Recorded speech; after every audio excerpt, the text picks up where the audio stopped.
Hoy llegamos al final del capítulo 9 del Evangelio de San Marcos. Es el capítulo que venimos leyendo hace ya varios domingos. Y termina el texto en el leccionario con el versículo 48. Pero el capítulo todavía se extiende un poquito más con los versículos 49 y 50 en la Biblia. Y con eso termina el capítulo 9. La cuestión está que el leccionario que se utiliza en la liturgia no tiene esos dos versículos. El texto termina con el tema del sacar el ojo, cortar el pie, la mano, etcétera, etcétera, y para ahí. Yo les voy a leer los últimos dos versículos que no están incluidos porque son extremadamente importantes y realmente resumen todo lo que estamos leyendo en los últimos dos domingos. Y son los siguientes versículos. Cada uno será probado con fuego. En el texto en inglés está mejor expresado. Cada uno será salteado como la sal con fuego. La sal es buena para condimentar, pero si pierde su sabor, ¿cómo la harán salada de nuevo? Entre ustedes deben tener sal y vivir en paz unos con otros. Y ahí termina el capítulo 9. Vamos a ser salteados con fuego.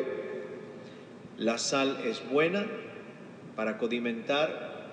Un problema cuando la sal se convierte en algo soso porque no vuelve a recuperar su calidad de ser sal, y ustedes deben tener sal entre ustedes y vivir en paz unos con otros.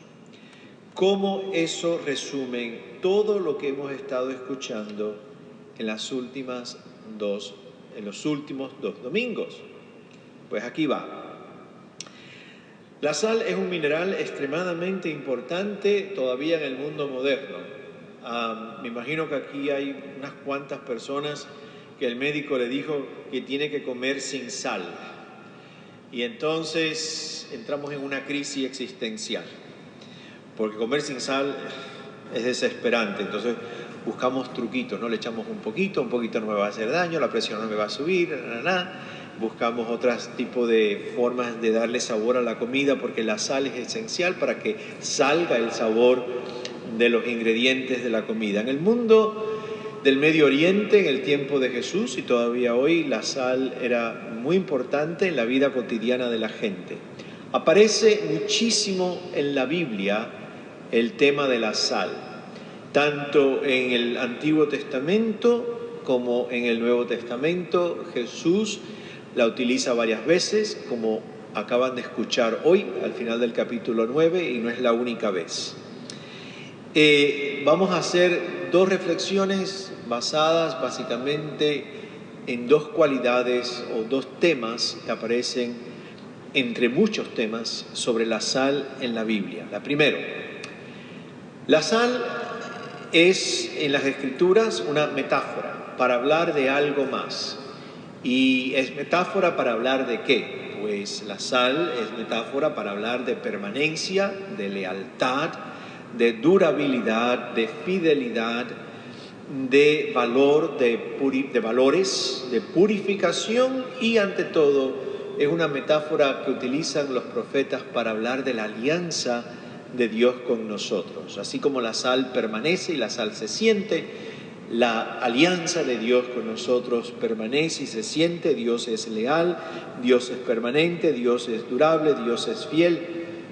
El segundo elemento de la sal que aparece en las Escrituras es algo muy propio que todavía lo usamos hoy. La sal sirve para purificar de infecciones. Cuando hay una herida se echa sal, duele como loco, pero sirve para limpiar y para purificar, para desinfectar. Nosotros venimos escuchando los últimos dos domingos a Jesús hablar de la pasión, hablar de que su vida va a terminar mal. Va a terminar en la crucifixión, va a terminar arrestado, golpeado, torturado y ejecutado en la cruz. Hace dos domingos comenzó ese tema. Pedro le responde diciendo que ni loco. Le dice, ni locos vaya tú a Jerusalén. Ese no puede ser tu final, porque el Mesías que nosotros estamos buscando no es un Mesías sirviente, sufriente y crucificado. Tiene que ser un Mesías poderoso, triunfalista, etcétera, etcétera. Y Jesús le responde a Pedro, ¿se recuerdan? Aléjate de mí, Satanás. Estás hablando como hablan los seres humanos, no como habla Dios. El domingo pasado Jesús vuelve a intentar comunicarle a sus discípulos de que su final es un final trágico. Es un final que para el mundo parece derrota, porque es la crucifixión, es la peor forma de morir un judío en las manos de los romanos. Y aquí ni siquiera Pedro habla. Si se acuerdan, el domingo pasado Marcos dice, y nadie le preguntó nada, nadie le contestó. Porque dice el texto que cuando llegaron a Cafarnaúm, que en el camino Jesús había tratado de comunicarles esta realidad que se venía encima, dice Marcos que ellos venían discutiendo entre ellos sobre quién iba a ser el más importante una vez que Jesús fuera Mesías, fuera coronado Rey de Israel. ¿Quién iba a ser el más poderoso? ¿Quién se iba a sentar a la derecha? ¿Quién iba a tener la autoridad? ¿Quién iba a tener el reconocimiento? Lo opuesto de la cruz. Y Marcos dice que cuando Jesús llega a Cafarnaúm y le dice, ven acá, ¿de qué estaban hablando ustedes? Marcos dice, nadie le contestó. Me imagino que tenían vergüenza, tenían pena de decirle a Jesús de lo que venían hablando, y estoy seguro que Jesús los había oído, y ellos prefirieron no contestar a Jesús. En el texto de hoy del Evangelio, donde hace eco realmente de la primera lectura del libro de Números, los discípulos ahora se están quejando con Jesús porque hay gente que no son de su grupo, no son de su club, por así decirlo, y mucha gente piensa a veces en la iglesia como un club especial, único, diferente, separado de los demás, y hay gente allá afuera que están haciendo lo que ellos hacen, expulsar demonios. Y van y le dicen a Jesús, allá afuera hay una gente expulsando demonios y no son de nuestro grupo. Y ya sabemos la respuesta que dio Jesús. En el libro de Números la misma historia. Los amigos de Moisés le van a decir a Moisés, allá afuera en el campamento hay 2 tipos también profetizando y no son parte de esto. Jesús, ante esta expresión hasta de envidia de los discípulos, les responde lo siguiente: si están haciendo algo bueno, están conmigo. Quien está conmigo no puede hacer nada malo. Déjenlos, porque están haciendo algo bueno. De alguna forma están conmigo. Ustedes lo que tienen que hacer es no crear escándalo. Y si crean escándalo, sobre todo a la gente más sencilla, mejor fuera que le pusieran una rueda de molino de piedra enorme en el cuello y los tiren al fondo del mar. Y ustedes lo que tienen es que cambiar de vida. Y si no cambian de vida, entonces, miren, mejor que se saquen un ojo, se corten un pie y una mano. Porque es mejor cambiar de vida, entrar a la presencia de Dios, que terminar perdidos con los 2 ojos, las 2 manos y los 2 pies. A nadie le gusta ese texto, A nadie le gusta ese texto. Vamos entonces a ver cómo esos últimos 2 versículos resumen todo esto que hemos escuchado por 2 semanas. La sal es metáfora de lealtad, de compromiso, de permanencia. Y Jesús, cuando dice que haya sal entre ustedes, nos está diciendo a nosotros esta tarde que entre nosotros tiene que haber lealtad. Y que entre nosotros tiene que haber un nivel de compromiso tan grande que se parezca a la alianza de Dios con nosotros. Nos está diciendo que el cariño y el caminar juntos entre nosotros tiene que ser duradero y que tiene que ser una experiencia que nos purifique y que nos limpie de arrogancias, de la envidia con que aparece hoy el texto del Evangelio y el libro de los Números, que nos purifique de egocentrismos y de egoísmos, que nos haga consciente tener sal entre nosotros, que lo que tiene que consumir la vida del discípulo y de la discípula de Jesús es la búsqueda del reino de Dios. y que la búsqueda del reino de Dios sea la gran pasión de un creyente cristiano. Que el reino de Dios sea lo único que mueve su vida, aquello que ama y aquello que realmente busca. Segundo, la sal como purificadora, como un desinfectante. En la traducción de inglés dice, ustedes serán salteados, sal con fuego. Y es que el fuego y la sal tienen la misma función, purifican, limpian. En la Edad Media uno de los métodos para sanar heridas eran quemando heridas. Y mucha gente todavía hoy que no tiene recursos, pues se sanan las heridas quemando la herida. Hay una historia en San Francisco de Asís, cuando al final de su vida tenía todos los ojos infectados, pues se los cauterizaron abriéndole una zanja aquí con un hierro caliente, para que básicamente el pus saliera por allí. El fuego purifica, el fuego limpia, y la sal también. Miren, yo estaba pensando esta semana que realmente la vida es la mejor maestra, porque la vida se encarga en ti y en mí de vez en cuando rociarnos bastante, un poco de sal, y de vez en cuando darnos una sacudida con una buena pasada por el fuego. La vida se encarga de eso. ¿Y qué ocurre en esos procesos? Si realmente lo vivimos plenamente, son los momentos en que nosotros empezamos a evaluar todo de nuevo.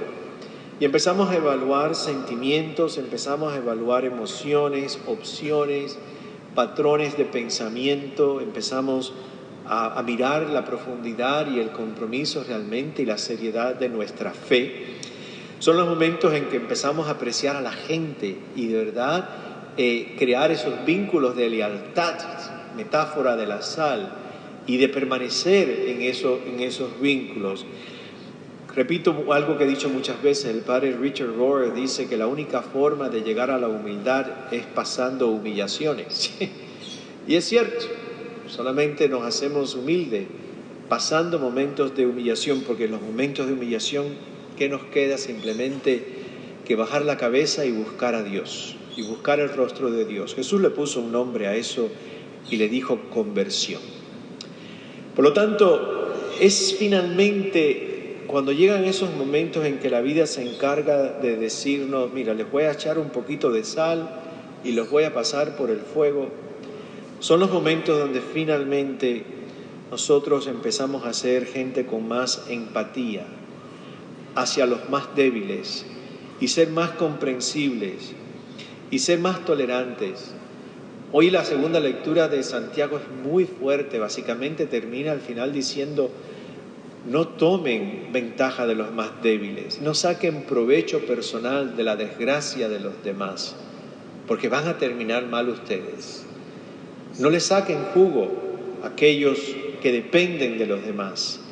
Creo que cuando la vida se encarga de purificarnos con sal y fuego, nosotros nos damos cuenta de esto y abrimos los ojos y nos hacemos gente más empática. Creo que cuando la vida nos purifica con fuego y sal, nos damos cuenta que por mucho que amemos a Dios y mucho que sigamos a Dios, Dios no es exclusividad nuestra, Dios es Padre de todos.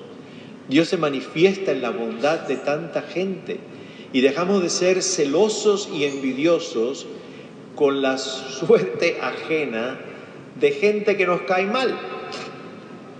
Y dejamos de quejarnos porque nos damos cuenta de que Dios es Padre de todos. Y es bondad y es misericordia que se manifiesta en gente que quizás piense diferente a nosotros.